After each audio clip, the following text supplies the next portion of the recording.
श्री कृष्ण की अंतिम सांस की अंतिम पीड़ा वहीं से शुरू हुई जब वृंदावन की रास भूमि में राधा रानी ने गोलोक को प्रस्थान किया। उसी क्षण से श्री कृष्ण के जीवन की ढलती संध्या आरंभ हो गई। उनके जीवन की सबसे गहरी पीड़ा राधा का विरह थी, पर यह उनकी एकमात्र पीड़ा नहीं थी। एक और श्राप था जिसने उनके जीवन का अंतिम अध्याय लिख दिया। महाभारत का युद्ध समाप्त हो चुका था। कुरुक्षेत्र की भूमि पर केवल राख और रक्त शेष रह गया था। गांधारी अपने 100 पुत्रों की मृत्यु के पश्चात उनके जले हुए शवों के बीच पहुंची। उसका दुख और क्रोध अवर्णनीय था। उसे स्मरण था कि श्री कृष्ण इस महाविनाश को रोक सकते थे, एक मुस्कान में इस युद्ध को टाल सकते थे, परंतु उन्होंने धर्म की स्थापना के लिए अधर्म का अंत होने दिया, चाहे वह मूल्य किसी मां के 100 पुत्र ही क्यों न हो। पीड़ा से भरी गांधारी ने श्री कृष्ण को देखा, आंखों में आंसू और वाणी में आग लिए बोली, हे वासुदेव, आप सब कुछ जानने वाले थे, फिर भी आपने मेरे 100 पुत्र मरने दिए। आप युद्ध रोक सकते थे, पर आप केवल तमाशा देखते रहे। आज मेरी ममता का श्राप आपको भी छुएगा। जैसे मेरा वंश समाप्त हुआ, वैसे ही आपका यदुवंश भी नष्ट होगा और आप अपनी मृत्यु अकेले अपनों से बिछुड़कर एक तीर की पीड़ा में अनुभव करेंगे।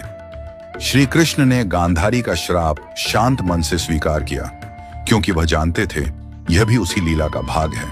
जिस न्याय को वह लेकर आए थे, उसी न्याय की अग्नि अब उनके अपने कुल को भस्म करेगी।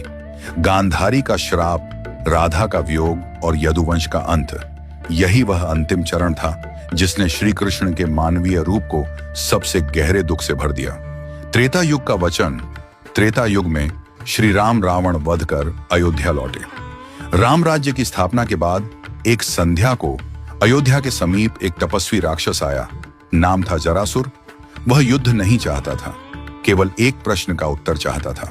जरासुर बोला, प्रभु, आपने धर्म के लिए असुरों का नाश किया, पर क्या कभी ऐसा होगा कि मैं भी आपकी परीक्षा ले सकूं? क्या कभी मुझे अवसर मिलेगा कि मैं आपके मार्ग में अंतिम बाधा बन सकूं? राम मुस्कुराए।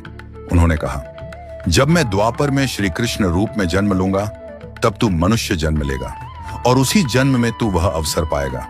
तेरे ही हाथों मेरी लीला का अंत होगा। यह मेरा वचन है। जरासुर ने प्रणाम किया। उसे पता नहीं था कि यह वचन युगों बाद एक महान रहस्य का कारण बनेगा। यदुवंश का अंत और अंतिम विरह। समय बदला। द्वापर युग में यह वचन पूरा होने का समय आया। यदुवंश आपसी कलह से नष्ट हो गया। द्वारका उजड़ गई। सब कुछ समाप्त हो चुका था। न सुदर्शन उनके हाथों में रहा, न अर्जुन पास थे, न बलराम, न सुदामा और न ही राधा। अब श्री कृष्ण पूर्ण